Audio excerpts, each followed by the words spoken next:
All right, good morning. Good morning. What am I? Fucking in the afternoon, and also you could be watching this at any time of the day. Today we are going to be going over a Streets 18 that my group timed in the third week of the season, fourth week of the season, something like that. At the time of recording this is sitting at US 9th and like World 50th, so a pretty impressive run. But I think the hardest part about getting this key done on an 18 is getting it on an 18. I think timing a 17 and then having it roll into a Streets is kind of the biggest barrier to entry. Anyways, we are playing a Brewmaster Outlaw Rogue Double Fury Warrior comp, funnily enough.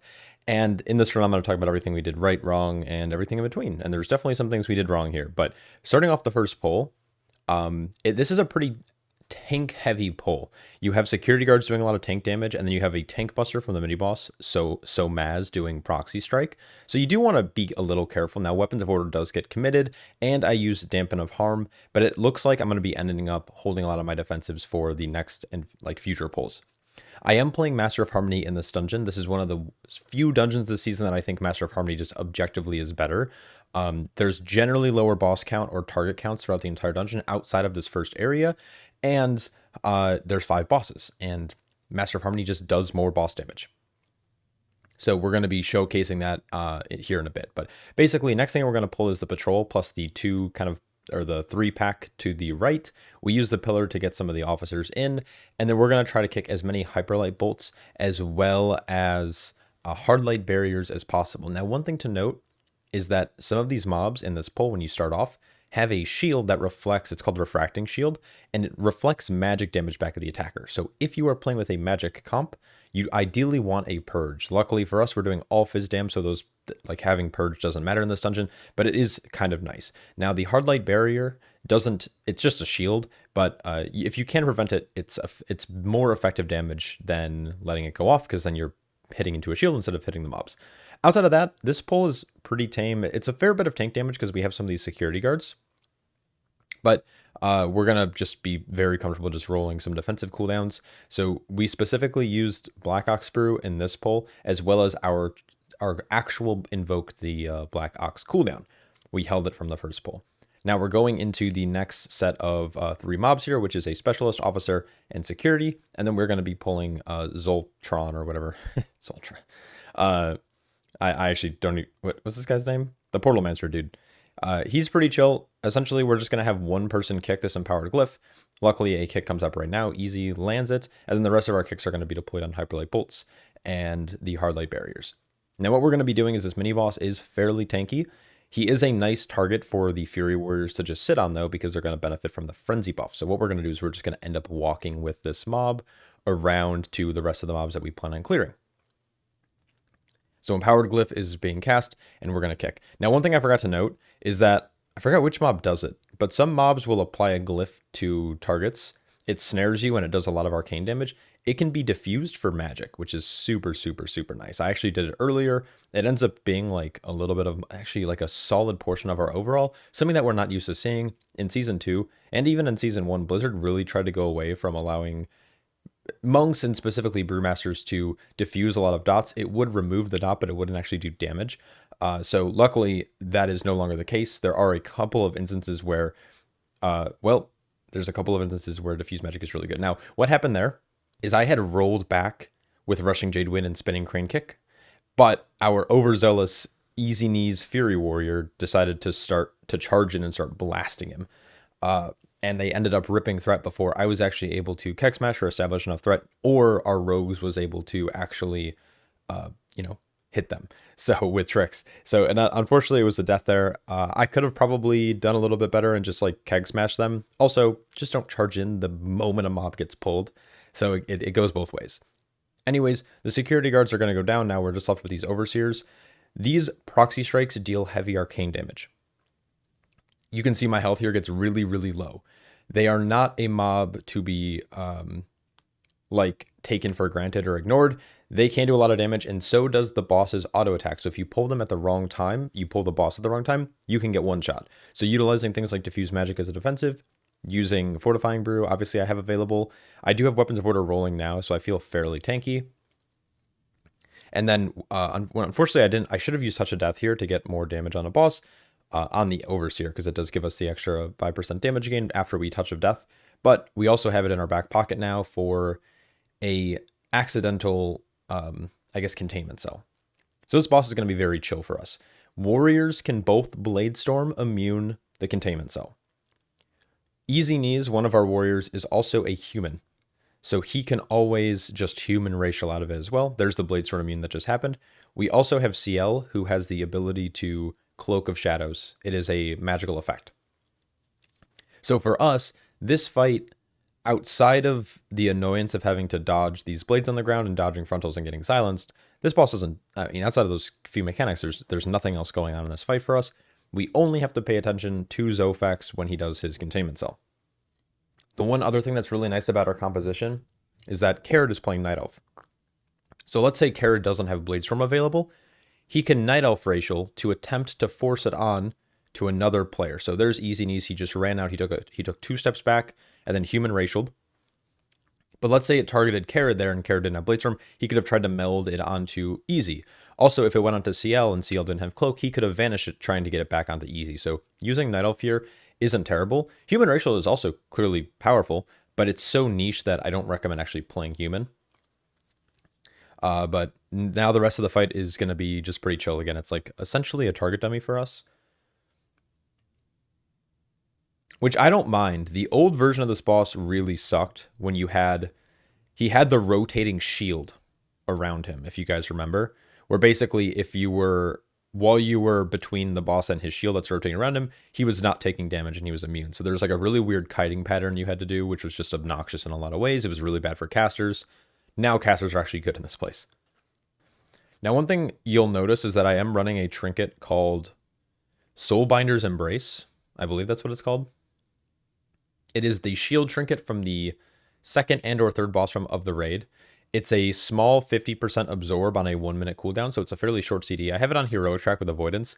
I didn't mean to run it in here. It's an accident. There are some dungeons that I do run it in, though, specifically like Dawnbreaker and Halls of Atonement for when I pull Reavers. My routes changed a little bit now that they have implemented the changes to Halls, so I'll be hopefully getting a commentary out of that once we time that key. But I'll also talk about the reasonings why in there. But basically, it's a pretty strong DR on a short cooldown that I can use in between all of my CDs, which is, again, just nice to have. Do I want to be running it? No. I would prefer running Ring Ritual Mud. But if I was going to use a defensive trinket, I think Ring Ritual Mud is just objectively better. But it's kind of okay. And it has Avoidance on it, which is like nice, just having a little extra tertiary, even though Avoidance is kind of mid. Anyways, this pull, sorry, I kind of forgot to talk about it. We pull the hounds onto this mini boss, and the way you have to do this, you have to be very, very careful with the way you aim the frontals. The frontals are baited on players. The way you pull the hounds, they ended up getting a little bit staggered. So you want to bait one, stay in the frontal for a second or two, bait the second, make sure it's going off, and then your entire group sidesteps. But as you can see, as long as you're moving with the mini boss, the circle limiting your ability to move around is kind of fake. Especially in a full melee comp, like everyone's in melee anyways, no one's getting gripped around, nothing like that. So we're all just dodging in the same direction, and my group's pretty good about recognizing the blue marker over my head and moving in the specific direction. So if they see me moving to the left, they're following me. If they see me moving to the right, I don't know if that's just by coincidence. I don't know if it's like same wavelength, brain wavelength, or it's just like they pay attention to it. But either way, as a full melee composition, that circle is essentially fake. Anyways, we are coming down to this next pull where we have a Direhorn and 4 Nightclaws. This pull can be a little scary. Now, luckily, again, we have full physical comps. We're very tanky against these Nightclaw leaps. The bleeds aren't super impactful. I want to be careful here, though, just to make sure that I stay alive, because me dying would be very bad, which ends up happening later. Spoiler, but I end up dying on a pull later on, which I'll talk about why I died. But basically, one thing I forgot to mention is that we started RP early. By running up to the door like you saw me do right before getting this pull started, you can actually trigger RP. Both me and our shaman did it, but I could have just let him do it. I didn't know if he was like gonna do it, so I just did it, and then it was all good. So what we're doing now is we're gonna pull a couple of Peacekeepers onto this boss. These Peacekeepers do their phalanx shield, whatever that word is. I'm sure someone will correct me, as you always do. Their shield makes them immune to getting like kicked any mobs inside of it, but it doesn't matter because there's no scintillate cast or anything like that. It also makes them take 75% reduced magical damage. Not physical, though. So we're still going to pretty much be able to do full damage to these Peacekeepers. The only thing scary is that they're doing their Quelling Strike, which charges the random player, doing physical damage. Again, very tanky composition. So we don't have to worry about these Quelling Strikes as much. We're actually going to just end up pulling these onto boss. And while we are interrupting the Phalanx fields, it doesn't really matter. Like, it matters for me and Chicken a little bit because of like things like Chi Burst, things like Chain Lightning, Lava Burst, etc. But for the most part, we're going to be able to do full damage here.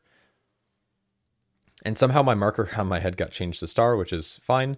But what I did is I put down a purple marker. And this is meant to indicate to my group that whenever we do have to run out on his grip of hunger, we are going to go to purple. And so that allows them to be a little bit more consistent with their movement.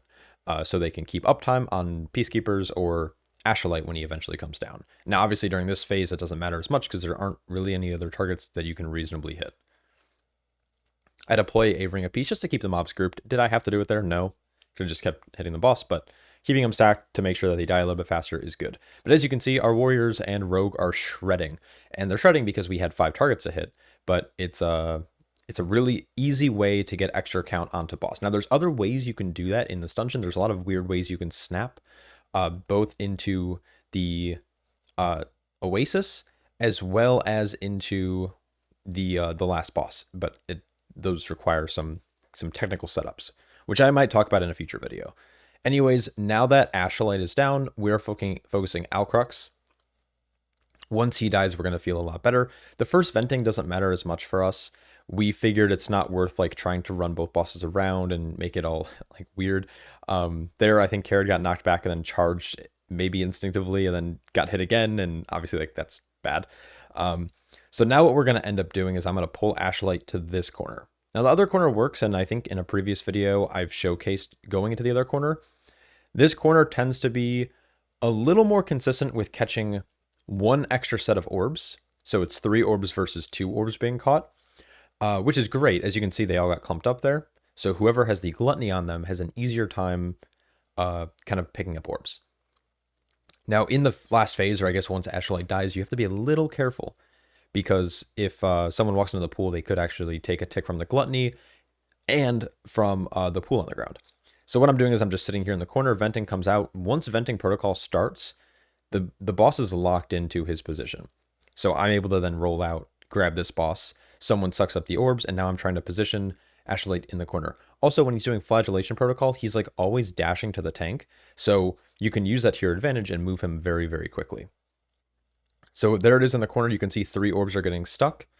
1 underneath him, and then 1 on the wall and 1 in the cage. So that's pretty good. And then right here, unfortunately, our gluttony went to our shaman. Ideally, you don't want it going on...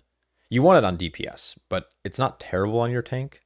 But you definitely don't want it going in your healer because it's a massive damage gain that you get from it as long as you're soaking orbs. But our healer is a caster who ideally wants to be able to sit and plant. And he's doing obviously the lowest damage in the group because he's a healer. So don't give it to your healer if you can. When you're running out for this, it's really important that the DPS try to stay clumped together nearby the gluttony player, and the healer can just fuck off into Asia or something. So I use Tiger Sauce to remove the Chains of Domination. It allows me, I'm allowed to do it like every set. Chains comes out roughly every 25 to 27 seconds. You can delay it a little bit by like melding it for some reason, but you don't necessarily need to. As long as you have, you should have Tiger Sauce available. You should never use Tiger's Loss to avoid the suck-in, this Whirling Annihilation. You can just use Roll and Dash. There's a lot of times where I'll mess that up and I'll like use Tiger's Loss to run out. And I'm just like, wait, I should have saved it for Chains. Also, Chains can just get cleaved down in a full melee comp. You can see like before we were even able to remove it there, it got instantly chunked down by 15% within a global. So it's not hard to kill him. All right, next we are heading to clear more trash all the way up to the Oasis. So we're going to pull Zophar. This guy's very efficient now, in my opinion. There's no reason to skip him. He gives like 7 or 8% just by himself. He's a very nice meaty target. He's also not lethal at all. And yeah, I mean, this guy's kind of free. So what I'm doing is I'm just running and I'm starting all the RP. So I'm making sure the Oasis starts. I'm making sure the Mailroom's open. And then I'm coming back. making sure I have like adequate threat on him. And now I'm getting knocked over here to the Spark Caster and double Peacekeeper. So now we have a caster in the pool that we want to make sure we're kicking. And then we are just trying to keep them grouped. Again, pretty chill pull. Phalanx Fields can be a massive damage loss if you're playing with casters. Because we're playing in a full Fizz comp, we're not really worried about losing any magic damage. Maybe on me a little bit. I think it gets reduced. My aspect of harmony damage is getting reduced. But again, as long as I'm keeping threat, I don't really care. In the reality, like if it is reducing the damage of all magic, then it is also reducing the damage of flurry strikes. So even if I was playing Shado-pan in here, it's being reduced regardless. So you just have to kind of take it. So once so far goes down, we are going to be heading, I believe we go into the Oasis. I'm trying to remember the route we ran. I've run so many streets lately, and we've been playing with a lot of different routes. So I don't remember what we do here, if I'm being honest. Okay, so we're heading to the Oasis, and we're going to start clearing this trash. Now, the Oasis is where we have 2 deaths, oddly enough, on this trash. And it's kind of my fault, but at the same time, like, I think we are all kind of really relaxed. And that's kind of the problem, is we didn't respect this mini game kind of gauntlet trash. So what we're doing is we're pulling the first Overseer who patrols around, and we're picking up the item first, so it's going to spawn a set of lackeys. Lackeys don't do much. They obviously melee the tank. As you can see, I'm kind of getting just destroyed here. But what our healer did is he ran the item, and now I'm going to pick up this item because now they're strong arms. Strong arms fixate the player with the item on them. Now, unfortunately, I had Fortifying Brew here, Diffuse Magic, and Knees Out. I had Weapons of Order rolling, and I think I depended too much on my weapons, and I didn't pop a cooldown, and I got just absolutely obliterated. Here I was waiting for a quick res, but then I just decided to release because CL is still alive. And I believe he has infinite tricks on me, maybe? So what I'm trying to do is I'm now trying to get... Maybe he doesn't actually in this build. But basically, I'm now trying to get back as quick as possible. I think I was in combat, though. I am in combat, so I can't even mount. Okay, so a couple of mobs were on me, but this Overseer wasn't. And now I'm just trying to get back quickly. So me and Carrot ended up dying there. That pull, I didn't really expect to take that much damage that quickly. I guess Overseer plus Strong Arms, I should have used Fort Brew earlier. I could have also sent Nizao. My Shaman could have also, like, Chicken could have linked. I believe he said he wasn't really healing me at all either. So there was like, we were just like super laxed. But it's all good. We did recover, and we end up timing this key with minutes left. So it wasn't even that big of a deal. All right, so I pick up the item again. I Tiger's Lust to remove the slow, and I go to trade in the next area. Now this, I'm going to definitely take a little bit more seriously for this pull. So we're going to get a good bit of burst damage here with applying our Celestial Infusion Vitality to the mobs, and then following it up with a Chi Burst. Then we're ramping Stratagem again, and then we're going to do Exploding Keg to get more Vitality gained. I have Nizao rolling, and then I believe I'm going to commit Dampen. Yeah, okay, so I commit Dampen then, and then I still have Fort in the back pocket if I need to. So at this point, we are slowly inching towards the door.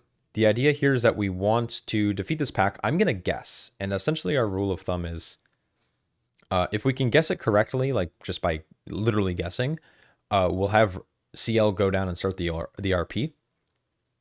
But we don't end up guessing here. But if we guessed, CL can go start RP. If we don't guess properly, we just go to the next boss. So that's what ends up happening here, because we have to wait for this Overseer to die before we can actually wait for the password, which then takes another like 15 or 20 seconds.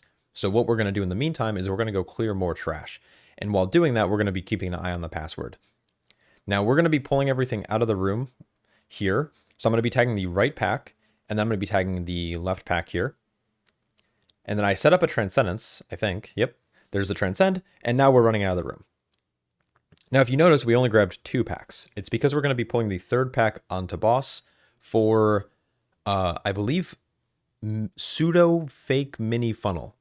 So basically how Fury Warrior works currently with playing Slayer is that for every target they're able to hit with their their meat cleaver, they're able to essentially like fish for more procs more reliably with Bloodthirst and Raging Blow for Reap the Storm, which gives them more damage, which gets more damage on the boss. It's not like Frost DK funnel, it's not Havoc funnel, it's not Arcane funnel or Sub or Sin or whatever it is, but it is additional damage that we can get on the boss pretty reliably and for pretty much little to zero effort. So that's why we're keeping that last pack up, but the remaining trash will put us and should put us at 100% count. So we're looking really, really good. So if you can do kind of like quick-ish math, we basically have just 3 bosses to do in like 14 minutes. So we're feeling really good. Now, the one thing that's weird, especially when you're not playing with the DK, is that the male elementals are really, really hard to move. Now, of course, I have Ring of Peace, and well, I'm not playing it in this dungeon, but I could play Clash in here to help move it as well. So you kind of have to like awkwardly play at the edge of the room, which makes it pretty important to soak the middle on the first set so you don't have a room full of shit immediately. I'm trying to pull the boss back over to the male elemental. We want to be careful of the junk mail. Junk mail going off on a player right before like a money order or during fan mail can be a little lethal. But again, very tanky composition, so we're not super stressed about it. Here's our first set of unstable goods. Again, unlike hard mode, these are essentially free to do. You're not rooted or anything. But unfortunately, we have to run far, which means that we have to kind of like walk through some of this poop on the ground, which is no bueno. Now for us, generally our healer is going to do 2 to 3 of the 5 packages because again, he's not really doing much as like in terms of damage. So melee, ideally, they're instructed to just sit on boss. Everyone else, like myself and our healer, are going to be running packages more often than not. Maybe a melee might pick it up just to do it, but again, we can just really just zug here.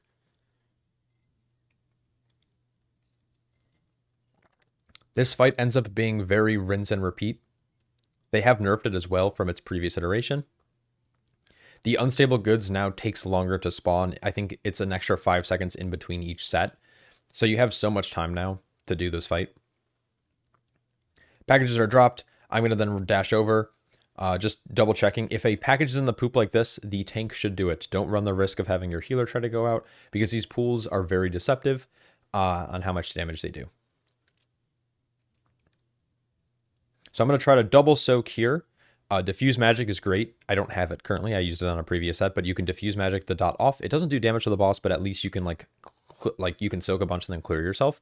But also you're a tank and there's no tank buster or anything crazy on this fight. So if you just use mitigation or a defensive, you're going to be fine.